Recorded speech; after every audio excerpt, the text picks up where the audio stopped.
Hello, everyone, and welcome to the Even Bigger Balc pre-show, where we'll be going over basically how all the pools and brackets have been leading up to like this crazy set of storylines we have in top 8. Yep. Yeah, it's been an absolutely incredible tournament so far, with upsets starting in winners round 1 of top 64 all the way through to the qualifiers for top 8. Like, almost nothing has gone, I don't want to say nothing that has gone as seeding, but there's been a crazy amount of upsets. And so we're going to be going over starting from pools and working our way all the way through to the sets that you can expect to see for the first rounds of top 8. We'll be going through what happened, who placed where, who upset who, and what you can expect that to mean leading into this top 8. First, we'll start off with some like notable people like didn't make it out of bracket. Like first, we have Emu Killer, who has consistently like placed 9th at like a lot of these nationals. Yeah, he is Mr. Consistency for Project M. Literally places 9th in almost everything that he attends. Makes your job easy. It makes my job as the leader of PM rank incredibly easy. And he placed 65th at this tournament, losing to Dank from Colorado and Shokio from Texas. Dank being an Ice Climbers Yeah, player. Dank being an Ice East player. Emu Killer brought out his old school Mewtwo for that matchup, and it was not enough to get the job done. And then he went down to Shokio in losers bracket. Likewise, Hyperflame drowned in pools, losing to Kumatora from Massachusetts and Tavi from the Midwest. For those who aren't aware, Tavi is a Mario and Zero Samus main from Michigan. And then finally, Pikmon drowned, losing to a Minnesota Roy known as Connor, who also like, went off today. Connor oh went goodness. off. Connor, well, yesterday more so, but Connor made it out of that pool in winners, despite not being seeded to make top 64 at all. He 2-0'd Pikmon, and then he defeated Resliv to make it out winners side. And then Pikmon went down to Venom in losers bracket, and they also placed 65th. So it really says something that all three of these players, who were ranked in the top 30 of PM Rank 2017, some of the best players in the world, didn't even make it out of pools at this event. The Even Bigger Balc is absolutely the most stacked tournament of all time, and nobody was safe in this bracket. And yeah, and like as for character representation in top 64, so far our most repped characters have been Game & Watch and Sonic, who both have 5 reps each. Yeah. And it's important to note that that's 5 reps for Game & Watch, even with Pikmon and Nyx drowning in pools. And then Sonic, of course, has had a number. Wait, that's including them drowning? No, not including. I mean, like, they're not including that 5. Yeah, so there absolutely could have been, and I would not have been surprised to see 7 Game & Watches in this final bracket. That was with some incredible upsets happening. There were still 5 Game & Watches, and there were 5 Sonics as well, including Boring Man in this top 8, and J-Fist taking 13th. So we've seen a lot of that. We've seen 4 Nesses and 4 Falcons, respectively, which is also pretty common. There's a lot of Nesses in this final bracket. Resliv and Aki, we're going to talk about in a little bit. They both went absolutely off today. Like, maybe Ness is making a comeback? I don't know. Yeah, people were saying everyone figured out Ness after 2016. I really don't think so anymore, guys. Like, not the way this bracket went. And, like, even, like, with Jose V, like, Jose slowly V, but surely falling off. Yeah. Like, people are definitely, like, giving up hope on Ness, but, like, after today. Not after today. And that's 4 Nesses without Stereo Kid in attendance. Not even without the best Ness in the world here could stop the Ness mains from making it far into this bracket. And then, like, a surprising amount of reps we had was 2 Roys, which we usually don't see Roys. We didn't if Lunchables is not, if Lunchables is not there, we have no Roys. Yeah, so there were a lot of characters that had 2 or fewer reps in top 64, but the one that we really wanted to highlight was Roy, because neither of those players were seeded to make top 64. Typically, like Mickey said, without Lunchables in attendance, Roy has really suffered in terms of representation. Power Up made it out in losers bracket. He defeated, I think, Dank. He was in the pool with Emu Killer, so I think he beat Dank and a couple of other people. And then Connor, like we said, he went off. He beat Pikmon, and then he beat Resliv to make it out in winners.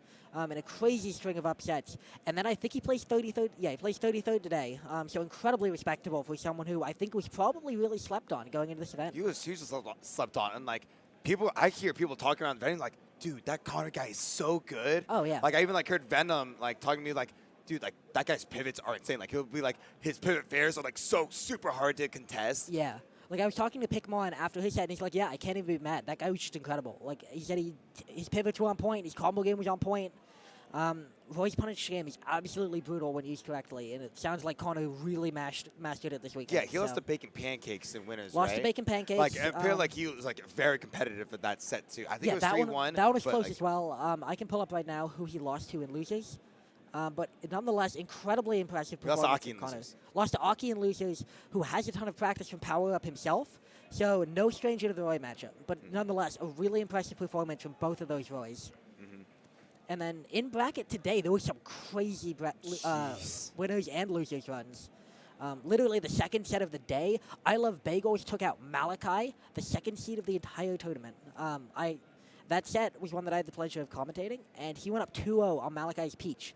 And Malachi switched to Game & Watch, hoping to get a character advantage, and brought it to Game 5 before I Love Bagels clutched it out. Like, I'm actually surprised Malachi didn't pull out his Meta Knight because that's was something he's been working on. Yeah, so a ton. Quaff, literally after game, I think it was game 2, when he saw Bob waiting for, at the character select screen thinking, Quaff went up to him and was like, hey, play Meta Knight, like, I'll tell you what to do. And Bob waved him off. Bob wanted to play Game & Watch. He felt comfortable with his Game & Watch. And he did take it to Game 5. It was not a blowout by any means, but I Love Bagels clutched it out Game 5 last stock. Dude, like, that last interaction he did, Luigi was recovering, and against Game & Watch, that's like nearly so impossible. Hard. He sweet spotted perfectly. No. He teched a down tilt. He teched and then he sweet spotted, yeah. Sweet spotted. Invisible ledge dash upbeat him. Yeah. For the win.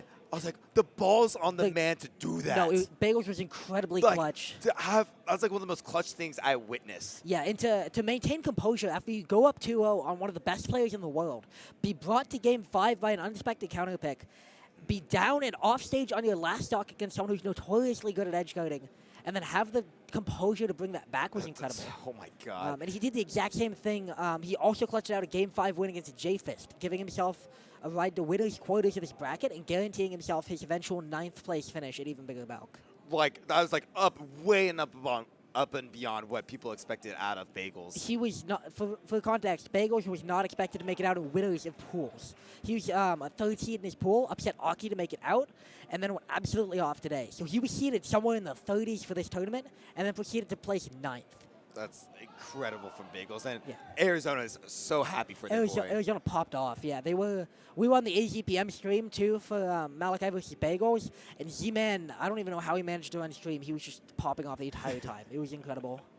All right, then after that is Reslev's run. Reslev. He also had a real amazing run. Yeah, he actually only had 2 wins in this top 64 bracket, but the quality of those wins speaks a lot more than the quantity of them. So, like we said, he lost to Connor in winners of pools on Saturday. And then today he played Hugidai in losers round 1 and won that. And then he defeated Malachi. Like, he goes up against plays Malachi, which you would think. Reslev. You're supposed to play against Bagels, but then Malachi gets upset. You're like, oh no, I have to play Malachi in losers round 2. Yeah, we've seen how this looks before. This is what happened when Thunders went to losers last time, and then everyone placed terribly because they played him. And that did not happen. Reslev went up 2-0, and Malachi went to quit out, and Reslev actually, just paused the game, told him, take your time, do what you need to do, but if you want to finish the set, it's up to you. And then Malachi composed himself and almost reverse 3-0'd him. So it ended up being an incredibly close set, but Reslev took out the number 2 seed for this tournament and one of the best players in the world to end up placing 25th today. Yeah, man, props to Reslev because, people have been sleeping on him a ton. Yeah, he hasn't had really great noble results. Yeah. He has some good placings. He's had good placings and occasional borderline top 50 wins, but absolutely nothing on the caliber of beating Malachi. For someone who's never been ranked on the PM ranked top 50, who was never even, he was on the ballot the most recent time, but certainly not considered one of the people who was a favorite to make it. Beating the number 2 player in the world is absolutely huge. Now. Honestly, it would be hard for him to not make it after he beat Malachi. Exactly. He would have to go to a ton of tournaments and drown in pools every single time. Because beating Malachi, who is incredibly consistent in bracket, it's not like this is a guy who goes around and gets upset regularly, is super impressive. And Malachi, like we said, he ended up placing 33rd today. The lowest placing I think we've seen from him since at least 2016, if not sooner, or if not earlier. So really a diversion from what we typically see there. Do also want to point out both of Washington had a couple players in top 64 despite Pikmon, who's their typical out-of-region representative, not making it into final bracket. And 2 of them went absolutely off today. It's the 2 Washington reps we had from we actually had 3. We also had Chevy as well. Yeah, Chevy Chevy, performed to his seed. Yeah, Punk Panda. You had Punk Panda, who is number 4 in Washington. Probably not even that well known to those of you watching this stream. He ended up placing 17th today. He defeated Cloudburst in the Wolf Ditto. I believe he 3-0'd Loyal, and then proceeded to take out Fearless Game 5 with a 4-stock. Just absolutely dominant. And for someone who doesn't travel out of region, I think his performance at Fair and Balanced in November 2017 was one of his first times leaving the region. And he performed amazing today. And even better, Aki did even better. Aki's #1 in Washington. Yeah, and Aki's also like one of those players that like also never travels out of his region. But I know Pikmon like talks about Yeah. like Aki's really good. He just doesn't get to travel. He traveled once last year to Salty Wands 5. Yeah. And he did okay. But he beat everyone he was supposed to beat, and then he lost to everyone he was supposed to lose to. He didn't do anything notable. No, there was nothing super notable. But before that, because like we said, Aki doesn't travel, his most recent out-of-region performance before that was Smash and Splash 2, where he sent Mr. Ellis to the losers bracket. So we knew that Aki was a powerhouse going into this tournament, and he's heavily positive on both Pikmon and Chevy in region, but that did nothing to prepare us for what he did out today.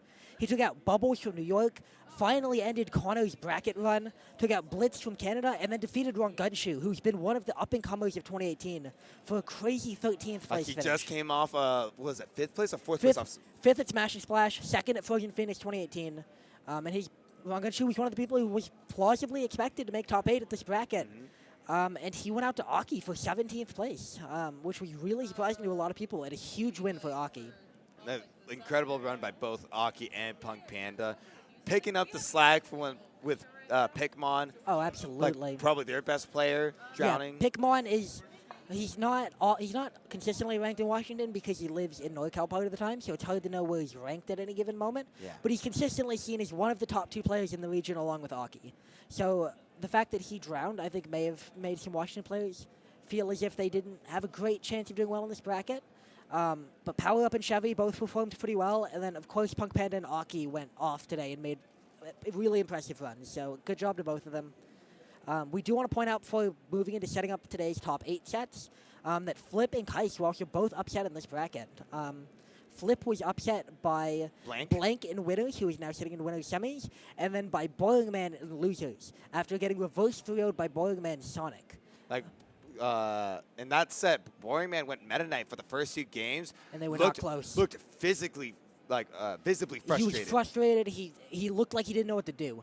And then he switched to Sonic, and I think Game 3 was a 3-stock in his favor. Like, his Sonic absolutely did the best it's ever done at a major. I think it's safe to say. Like, he's definitely pulled out the Sonic here and there at Nationals, but they never do anything such. Yeah. Like, he pulled it out against Young Quaff at Flex Zone 3. Yeah. He lost that. He pulled out against Sosa at a Fair and Balanced, also lost that. Like, he never can get any big win with that Sonic, but, like, today, today was the day. It's always been... definitely got today. It's always been, like, he brings out the Sonic when he feels like his Meta Knight's lost. And historically, the Sonic has done better, but not enough to take it.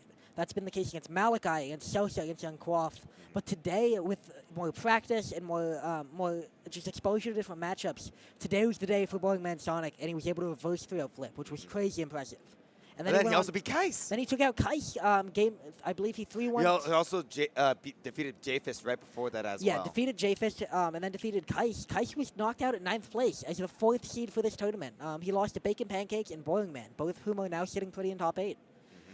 So really surprising results from those players, but absolutely great to see the meta changing and new players, or not even new players. Boring Man's been around since 2016, but we haven't seen a great result from him in a long time. So it's just great seeing things get shaken up in the PM meta, and this is absolutely the tournament to see it happen at. All right, then we already talked about Ron Gunshoe. Like, he lost to both. He lost to South in winners. South in winners, and then Aki in losers. Yep, he got 3-1 by South. Played Marth for the first 2 games, and then switched to Lucario and took a game before dropping the set. And then lost to Aki pretty much immediately afterwards in losers to place 17th. Which is a respectable placing, but I'm sure disappointing for someone who's really been Canada's hero since his breakout performance at Frozen Phoenix.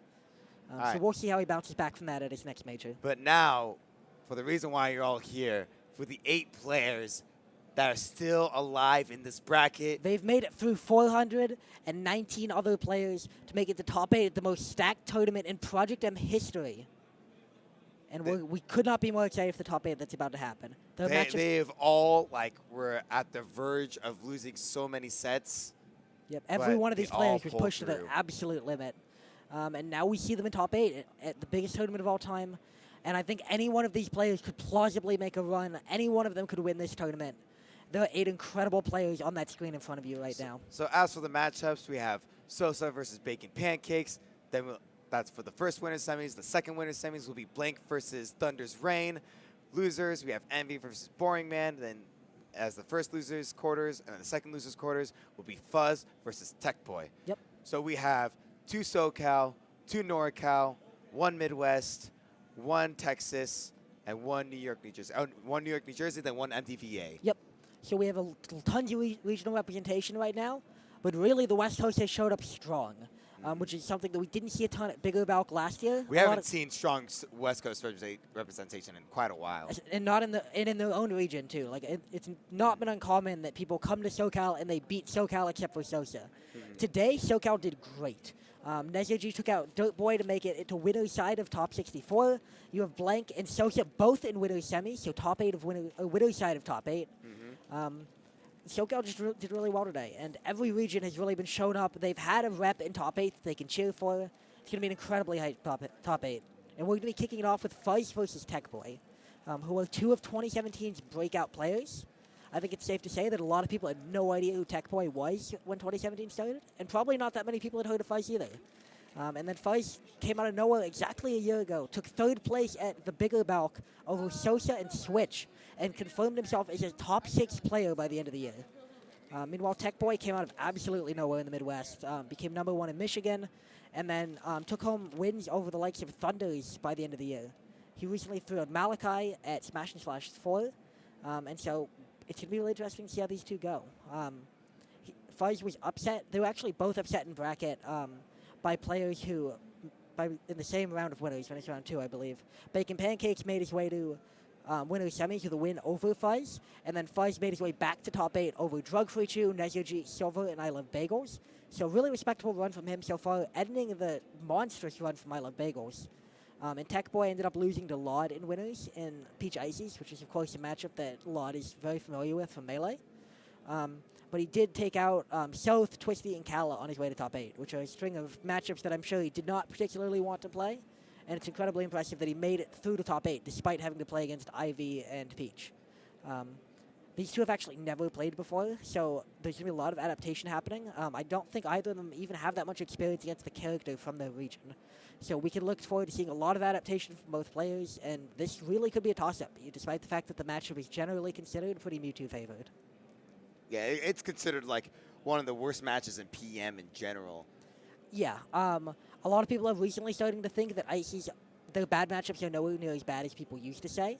For example, after Tech Boy threw out Malachi, a lot of people have been saying that they think that Icy's actually do relatively well against Peach and PM because of how much better his neutral tools are. Laud is also another one of those players. Laud believes that, yeah. Laud believes that Peach Icy's is like not nearly as bad as like it is in Melee. No, not and at all. It's actually pretty difficult for Peach Icy's at least. Yeah, it's definitely better. The only disagreement really is on how much better and if it really is even or even positive for Icy's as some have been saying.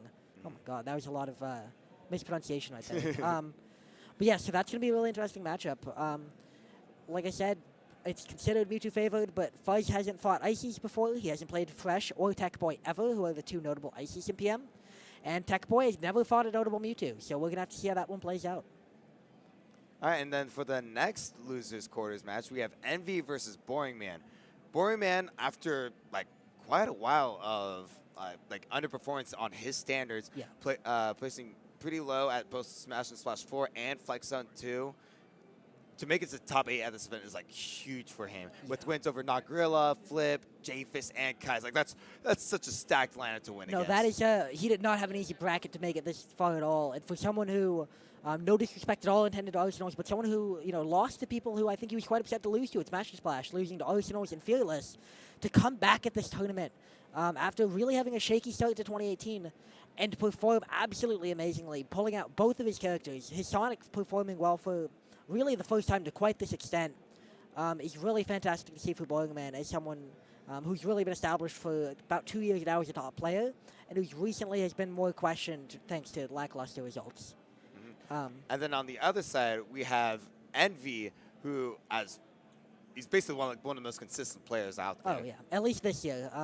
There were some character issues in 2017 that led to him playing characters other than Ike, and that affected He had played like Diddy, Wario, Fox for a little bit. Like he basically had a bit of a character crisis, and now he's been picking up Sonic a little bit, but he's been playing all Ike today, and he's been performing consistently in 2018. He's been a top 20 player. He performed as seeded in winners bracket, taking Thunders to Game 5 after going up 2-0 on his captain Falcon. And then after being sent to losers bracket, he defeated both Aki and Punk Panda, so ending those incredible runs from those players, and took out Laud for top 8.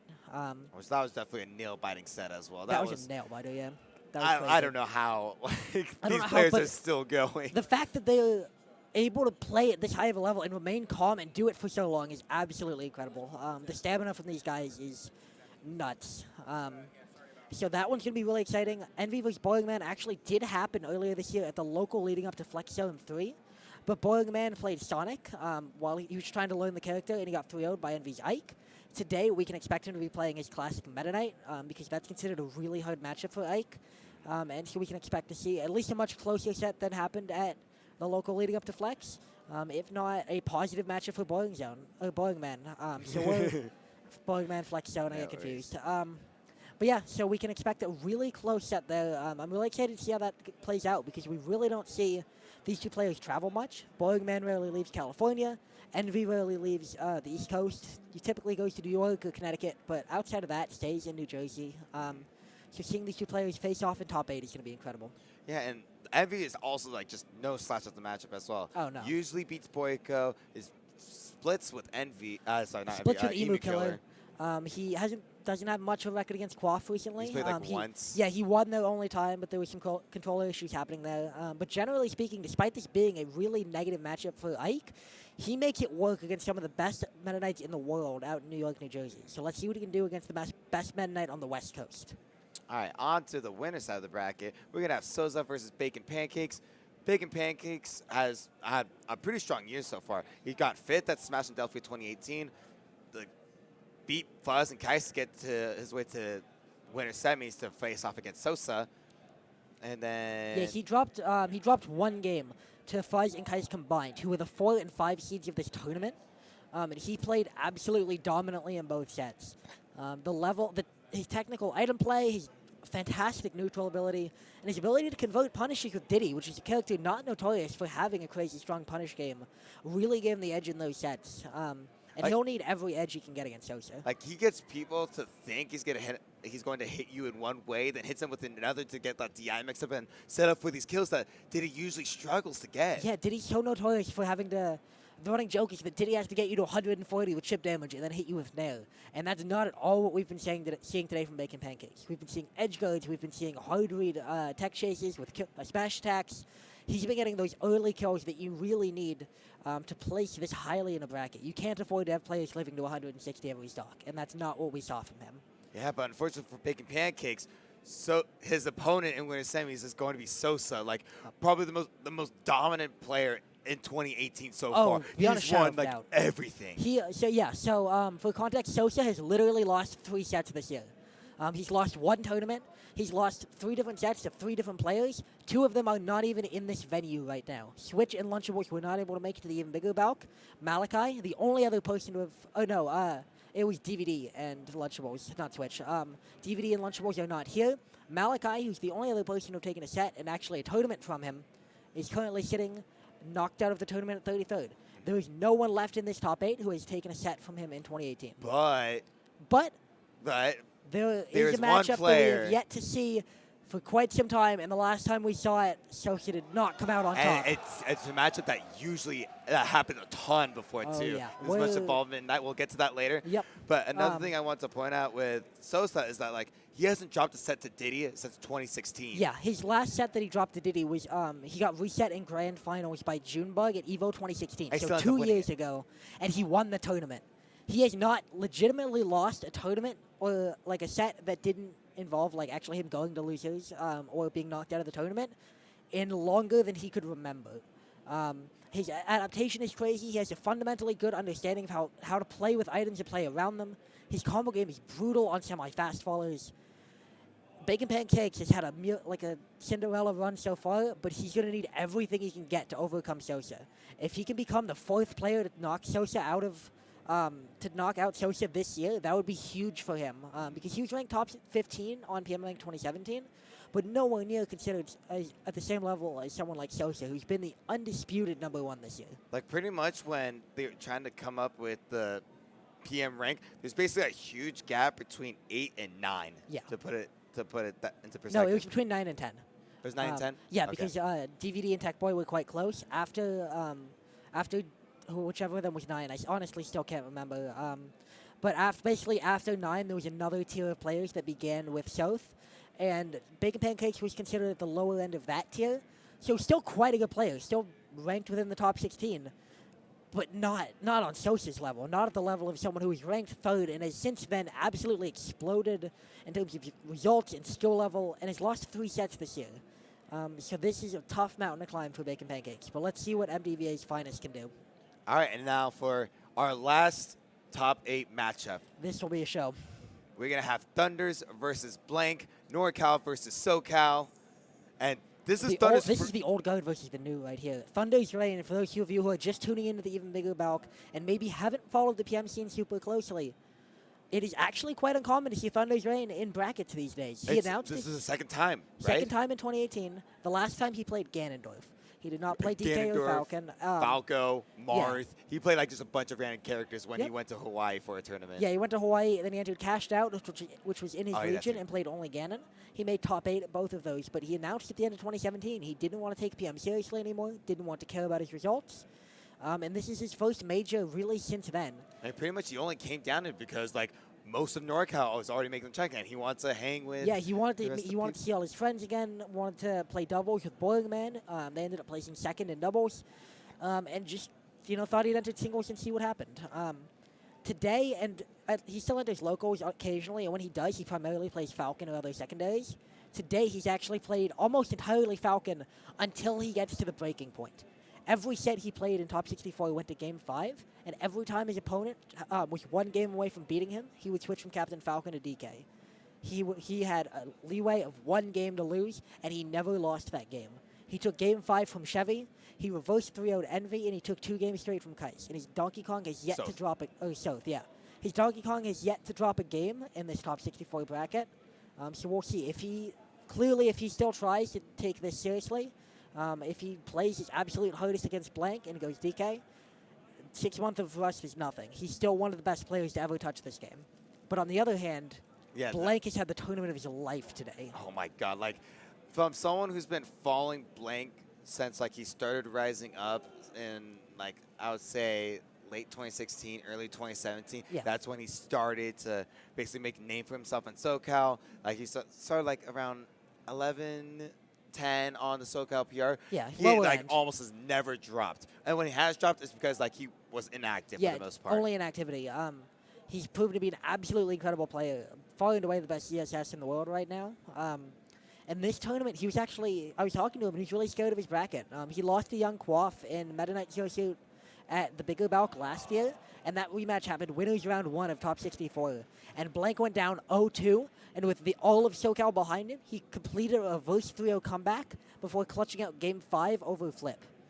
2 incredible upsets for him before taking out Bagels, who, as we said earlier, took out Malachi on his way to, and J-Fist on his way to winners quarters. And then Bagels fell to Blank as well, which gave Blank his spot in winners And like semis. the best part about with Blank here is that this isn't even the only time we've seen him play at this caliber. Like earlier this year, at, I forget what tournament it was, but the one in Texas where he beat Infinity and Beyond it was 200. It was the celebration of Infinity and Beyond, which is one of the Project M scene's longest-lasting locals. Shout out to the DFW scene. Texas flew him out. They flew out Blank, and he 3-0'd Lunchables in winners finals. It went to set 2, game 5 in grand finals, and Lunchables clutched out another victory over the best player in Texas and one of the best players to ever touch PM. I think you said lunch. Blank clutched Blank it over clutched out over lunch, yeah. in the second set. Yep. So he's absolutely proven that he's fully capable of being a God Slayer in this year. He's fully capable of maintaining his composure against top-level players and defeating people who he hasn't before.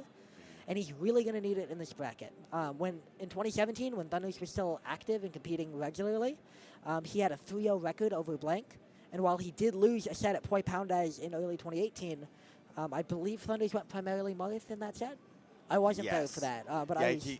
He did not go either Ganon or... sorry, not Ganon. He did not go Falcon or or DK. Yeah. This was after Thunders had announced his retirement. He just went out to Poi Poundaz to support the Hawaiian scene. And he ended up making top 8, but did lose to Blank with his secondaries. So we'll see what happens. Blank obviously has leveled up incredibly hard in the last year. If there's anyone who can push Thunders to its limits, it could very well be the younger Sosa brother. But this would be a big upset for him. Thunders Rain is one of the best players to ever do it, ranked #1 on both editions of PM rank, and he's clearly decided that he's willing to take today seriously. He's brought out DK every time when it mattered, and so far he has yet to fall short, so that will be an incredible set that I'm really looking forward to. Man, like looking at all of these matches, it is very hard for me to tell who is going to end up on top. I have no idea, yeah. The one consistent thing that we've always had that we do not have this year is Flip waiting on winner's side of Grand Finals. That is no longer a possibility. Yeah, he got second at Big Balc. He got second on even bigger, bigger Balc. Bigger Balc. But He even will bigger not. Balc, He will not he's not take. even He in will top no 8. longer be on that Green Hill Zone totem pole for next year. But there's going to be some incredible sets. Honestly, I think any of the sets we just listed could go either way, and I would not be surprised to see them go either way.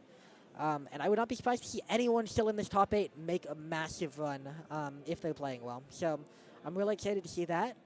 And before we kick it off the top 8, are we going to preview double or go over the doubles results? I don't know how much time we have still. Melee's in Grand Final set 2. Grand Final set 2? Yeah. Okay. So I think we can just like quickly skim over that bracket. Yeah, sure. So doubles was actually, this was, I believe, the largest doubles event of all time as well. No. I think last year's was. Last year's passed. Had over 100. Oh, then yeah, that passed it. This had 89. Yeah. So one of the biggest doubles events. And so we had the team aptly named the Even Bigger Balc doubles champions, taking first place over. I'm so mad about that still. I'm incredibly upset because they named themselves that, and then I seeded them second at the tournament just to screw with them, and then they took first. When I was grouping people on Smash GG manually to make sure we could seed doubles, I asked Sosa, "Hey, you're teaming with Malachi, right?" He's like, "Yeah." He's like, "Okay, what's your team name?" And he's like, "Okay, I talked with Malachi. We got it. Even Bigger Balc champions." I'm just like, you guys are off. Yeah, I hope you guys lose. I was definitely pulling for Boiling Thunder. But so yeah, Sosa Malachi took first place, repeating from last year, where they actually played the same matchup in winners and grand finals last year, taking out Boiling Man and Thunder's Rain, who defeated them. They took two sets straight from losers bracket to win the fair and balanced doubles over Sosa Malachi, which was one of the first times that team had ever lost. So really good job to Sosa Malachi for taking this tournament home. We also had some other teams doing crazy well. You had out of Michigan, you had Dirtboy Tech Boy taking home. Went on a They tear. took third place over Colorado's Missy and Mest. And then in the losers bracket, they went through. They went through Nave DFC, and then they took out Envy and Blank, who were an incredibly strong team. So for two people who had never teamed together, Envy Blank. The way Envy Blank, basically how they described it, how Blank described it was. Zero Suit's really good at comboing, and Ike is really good at killing. So you put those two together, they make a pretty decent team. Yeah, and they're both incredible players in their own right. Arsenals and Blank, when they team together, have done incredibly well. Sosa and Blank have done well in the past. And, of course, Envy is one of the best teams in the world when he teams with DVD. Oh, yeah. So we knew that those two players were fully capable of performing well, and they did. Team Dreamland, which included Tealz right here and Eudora, ended up making a run to fourth place, despite Eudora being completely inactive in this game. He never touches the game. But he went. Who did you all go through in this bracket? So we went through Slim Chang Jose to make it into top 16, and then we ended up beating Nave Drug Free True. Yeah, who in their own right took out Flip and Kais in winners bracket. And then we ended up losing to the Even Bigger Balc doubles champions. God dang it. I hate the fact that you can say that it has two meanings. We went up 2-0 on them, and then they reversed 3-0'd after some adaptation. But and then we ended up going through the New England team, Twisty Silver, yes. And then And then we end up losing to Dirt Boy Tech Dirt Boy. Boy Tech Boy. Yep, and Dirt Boy Tech Boy, it should be noted, an incredibly strong team in both Melee and PM. They actually, at Smash and Splash 4, they took out Hungry Box in doubles in Melee. Hungry Box and Crush. Hungry Box and Captain Crunch. So, really strong team there. Really, all the top 4 teams were incredibly strong. And then you had Blank and Envy placing 5th. You had Twisted Silver placing 5th, so 2 incredibly strong teams there. And then DFC and Nave rounded out top 8, along with Pikmon and Aki. Yeah, they took out... I'm mildly salty about that. I played Flip and Kais and losers for 25th because they knocked them out in like winners round 2 of pools.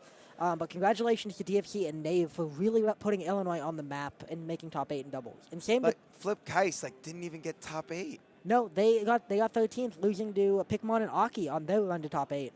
Pikmon and Aki, they rounded out top 8, placing 7th with wins over Flip Kais and Arsenal's Emu Killer, which was one of the highest seeds at this tournament.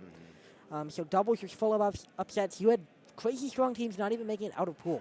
Almost every top 8 match was game 5. It was one of the best top 8s I've seen in so long. Oh yeah, it was incredible.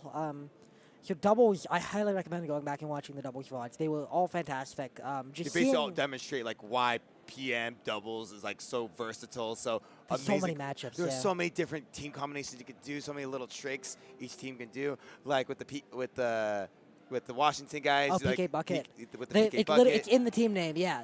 One of their main strategies Pikmon and Aki used was bucketing, PK Fire, and then, of course, Bucket pretty much creates a one-hit kill move. So another little sneaky combination is Kirby Ivysaur, where if Kirby absorbs Ivysaur, Kirby gets an instant solar beam, so you use stuff like that. Yep.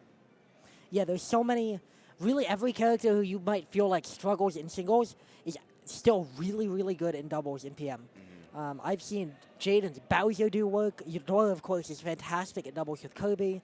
You see players characters like DDD doing really well. There were multiple Fox does really well in doubles with his lackluster results in singles. Yeah, really any fast character as well. You see characters with a lot of kill power like Zelda doing well. Doubles just opens up so much versatility and opportunity for any character to do well with the right team comp and the right partner. And that's what makes PM so great, and you really see that in doubles as well as in singles. All right, but I think that's going to about wrap it up for us. I think that about wraps it up. Yeah, we've gone over. We hope you've enjoyed the top 8 pre-show leading up to top 8 for the Even Bigger Balc, the biggest PM tournament of all time. I think that Melee is still finishing up. Yeah, Melee's just about done. So we're going to take a quick break here. We'll be back in about 10 minutes around there. Yeah, depending on how long Melee takes, we'll be handing it over to Oats and Jason Waterfalls to commentate top 8. So stay tuned, be on the lookout for that, and we hope you enjoy the top 8. All right, thank you guys for watching. Spread the word that the biggest tournament of all time, the one that beat Paragon finally, is going down right now. Share the stream, tweet about it, talk about it with your friends. Make sure that people know that the Even Bigger Balc top 8 is about to go down, because this is going to be a one-in-a-lifetime event, and you don't want to miss it. All right, that does it for us. Yep, well, thank you all for tuning in, and we hope you enjoy the top 8. Later, guys.